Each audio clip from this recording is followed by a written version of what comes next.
உங்க ஸ்கூல்ல டெய்லி என்ன கொடுக்குறாங்க? வெண்பொங்கல், காய்கறி சாம்பார், ரவை உப்புமா, கோதுமை உப்புமா, சேமியா கிச்சடி. ஓ, நீங்க வந்து திங்கள் செவ்வாய் புதன் அந்த ஆர்டர்ல சொல்றீங்க. எது ரொம்ப பிடிச்சிருக்கு? சேமியாவும் பொங்கலும். சேமியா உப்புமா பிடிக்கும், பொங்கல் பிடிக்கும்.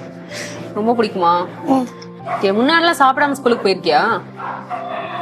ஏன் சாப்பிடாம போவ? வீட்டுல அம்மா வேலை ஆயிடுச்சுன்னா சீக்கிரமாவே போயிடும். டீ மட்டும் வச்சு கொடுப்போம், குடிச்சிட்டு போவோம். பசிக்காதா ஸ்கூலுக்கு வந்தா? பசிக்குமா? இப்ப என்ன பண்ணுவ? சும்மா உட்கார்ந்து இருப்போம். சும்மா உட்கார்ந்து இருப்ப. டீ மட்டும் குடிச்சிட்டு போயிருக்காங்க. 2019 எங்க வீட்டுக்காரர் இறந்துட்டாங்க. 2 வருஷம் ரொம்ப கஷ்டப்பட்டு பிள்ளைங்க வச்சு. அதுக்கப்புறம் தான் முதலமைச்சர் வந்து அறிவிச்சாரு, முக்கியத்துவமா மகளிர் குழுல இருக்கணும், பசங்க கவர்மெண்ட் ஸ்கூல்ல படிக்கணும் அப்படின்னாங்க. இந்த 2 சான்ஸுமே எனக்கு இருந்து மகளிர் குழுல இருக்கேன், என் பையன் கவர்மெண்ட் ஸ்கூலையும் படிக்கிறான் அப்படின் போது இந்த வேலை எனக்கு கிடைச்சிட்டு அது மூலியமா தான் நான் வந்து ரொம்ப சந்தோஷப்படுறேன். வந்து உங்க பையன் படிக்கிற ஸ்கூல்லயே நீங்க வந்து இப்போ இந்த பிரேக்ஃபாஸ்ட் இன்சார்ஜா இருக்கீங்க. பிள்ளைங்க எல்லாம் நல்லா சந்தோஷமா சாப்பிடுங்க. வீட்லயே கூட செஞ்சா கூட சாப்பிட மாட்டான். அங்கதான் எனக்கு சாம்பார் பிடிக்குது. அம்மா தானே வீட்லயும் செய்யறாங்க, ஸ்கூல்லயும் செய்யறாங்க. வீட்டுல வேற மாதிரி இருக்கு, ஸ்கூல்ல வேற மாதிரி இருக்கும்.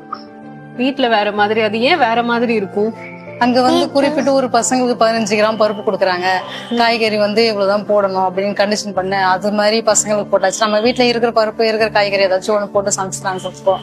அங்கன்னா வந்து ஒரு பசங்களுக்கு இப்படின்னும் போது மொத்த பசங்க 33 பசங்க, அதுக்கு தகுந்த மாதிரி போடும்போது சாம்பார் கட்டியா இருக்கும். அதுக்கு பொருள் ஐட்டம் எல்லாமே கரெக்டா கொடுத்துடுறாங்க, அதை வச்சு செய்வோம். வீட்டுல ஏதாவது தானே இருக்கிறத சாப்பிடுவோம் அப்படின்ற மாதிரி போயிட்டு. என்ன சொல்றாங்க? டெய்லி காலைல சாப்பிட்டு சந்தோஷமா இருக்க. பசங்க கூட எனக்கு என் கூடயே வந்துரும். எத்தனை மணிக்கு ஸ்கூல் போவ?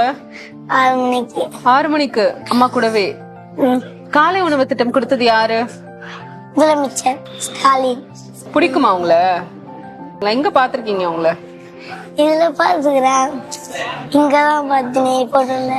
அதுக்கு அவங்கள்ட்ட என்ன சொல்லலாம்? சார், எனக்கு ஹாப்பியா இருக்குது. நீங்க கொடுத்த சேமியா கிச்சடி, வெண்பொங்கல், தேங்க்யூ சார். தமிழ்நாட்டில் இருக்கக்கூடிய எல்லாரையும் எப்பாடுபட்டாவது பள்ளிகளுக்கு அழைச்சு அவர்களை படிக்க வைக்கணுங்கிற காரணத்திற்காகத்தான் காலை உணவு திட்டம் உருவாகி இருக்கு. நம்பினால் நாளை உண்டு. வெளியீடு உங்கள் செய்தி மக்கள் தொடர்பு துறை.